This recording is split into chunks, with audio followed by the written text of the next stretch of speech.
So guys, let's take a look at what we are going to be expecting for the day on our gold. So first thing first, to those of you that are yet to subscribe to the channel, be it you are new and have not yet subscribed, make sure you click on the subscribe button, like and share. Make sure you make your comments, make sure you follow the Telegram channel also, so that once we drop 1 or 2 updates, you will not miss out on any single updates. You will find the link to the Telegram channel in the comment section. Now back to our analysis on on our gold. So first thing first, you would want to know what the trend is. Remember, you don't just take a trade without knowing the trend. First, you need to know the trend. The second, trade with the trend. Now, what can you say the trend is on your gold? It is very clear and it is very simple. Our overall trend on gold is in an uptrend move. We are very much in an uptrend move. Now, pay attention to this moment. Level, key level right here.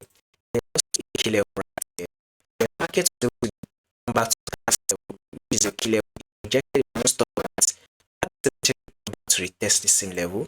Guess what market? The market's rejected from this level and bounced up, right? Now market has now dropped back to tap the same level. So we should be expecting market to reject and what? Bounce up. So this is to tell you that a bullish move, right, is what we should be expecting on our gold. Be expecting gold to reject from the support level and push up. That is what we should be expecting right now. Now let's zoom it in right here, guys.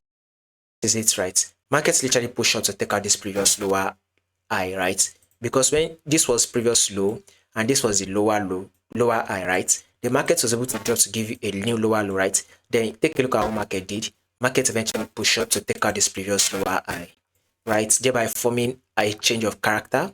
This is the pullback. Markets eventually push up again to form a new higher high.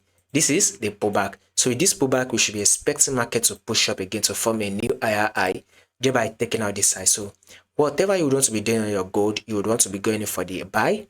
The bullish move for the day is what you should be expecting. More update on this will be covered for you guys. So make sure you subscribe. You can also subscribe to the membership program, our YouTube membership program. You will see the subscribe button in the top. Subscribe so that you would not miss out on 1 or 2 updates we'll be giving. Very crucial updates we'll be sharing for you guys there.